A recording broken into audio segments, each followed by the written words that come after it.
All right, guys, this is a short, a little lecture. I think it's only 8 or 9 slides. And we are going to talk about planning for children's health and safety, lesson planning, curriculum, that type of idea. And this week's assignment is to do a lesson plan that you yourself will create. We did lots of them in class. Now you've got to kind of do it individually, but you can choose a safety topic or a health topic. It's totally up to you.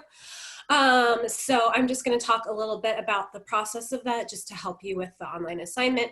But it is really important that teachers continue to participate in kind of ongoing training because lots of things change. And we also want to keep you sharp. We want to make sure that you can practice those skills.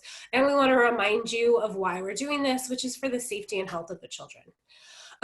We can get types of training from all over. People like me, I will sometimes do trainings for the county or private kind of preschools as well. There's also so many good online ones, like the state has an online child abuse training, which is much better than just the Shadows to Light video, which is still really great, but this adds another layer to it. They can be from books, they can be from schools like this. You know, I would consider taking a Saturday class to be a form of additional training and professional development for staff. You can also get it in mentoring and coaching, and you can also get it in your workplace from staff meetings as well. I think a good thing is to ask the teachers what they're interested in learning more about. If you have that opportunity, I think that trainings at your workplace should come both from the top up, so what leadership decides that we need to focus on or what they see is an issue in supervision, and then also from the bottom up from the teachers and what they're interested in, what philosophy or changes they're wanting to make as well. So we want to also involve our families in planning for health and safety, so not just for the lesson plans that we're going to talk about, but also to inform the parents about it as well. So that is going to help children with their well-being. So when we did nutrition, a lot of people kept talking about, oh, I never knew this, or I wish the families that I work with knew this. So we can support their nutritional well-being if we let parents know about the nutrition standards that you've just learned. And then also on the other side as well, we can support families in safety and knowing about unintentional injuries if we prioritize telling them about it so they can keep children safe.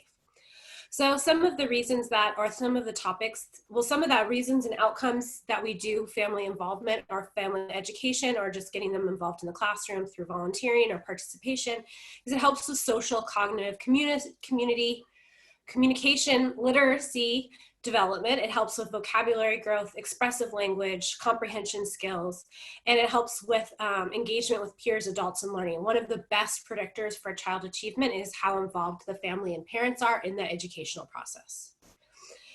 It helps them with that response with the parents in learning how to reach their children and engage in parent-child conversations, which we know is huge for vocabulary growth. So the more that children and literacy development, the more that children are read to at least 20 minutes a day, the more vocabulary that they're going to have, and their literacy and their love for literacy increases.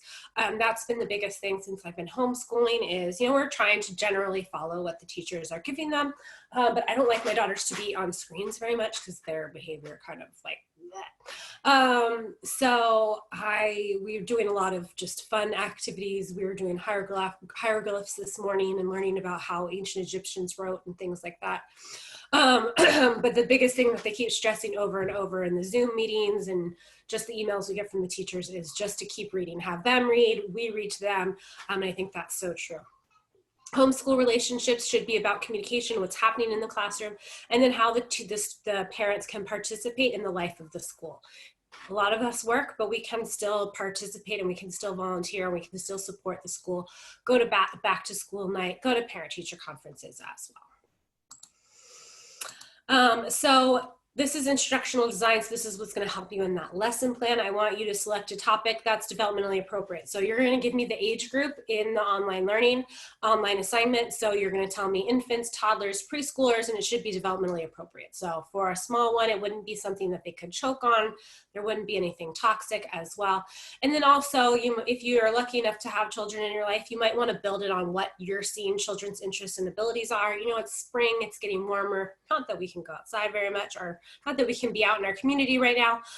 If we're lucky enough to have a backyard, we might go on a backyard or a short walk.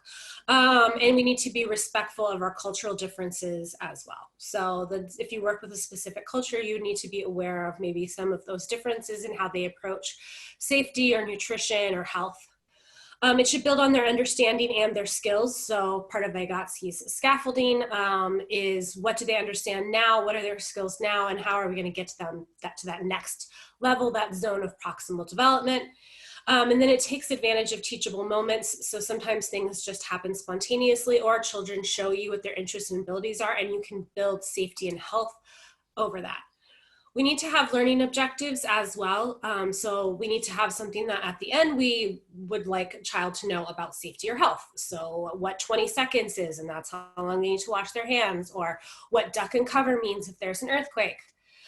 So we need to identify what 2 or 3 of those learning outcomes are, and then that's going to help you in what your topic is, or your theme is, or your materials, or what book you're going to choose. And then at the end, that's how we evaluate the lesson's effectiveness. And that's why I have midterms and finals. It's a good way for me to know if I hit my learning outcomes that I have for you guys as students. So how are you going to evaluate? You're probably going to look at the learning outcomes and see how many children kind of had mastery, or are approaching mastery in those levels as well. That's where rubrics might come in handy in the real world. It's not something you have to do for your online assignment though, just having the student learning outcomes.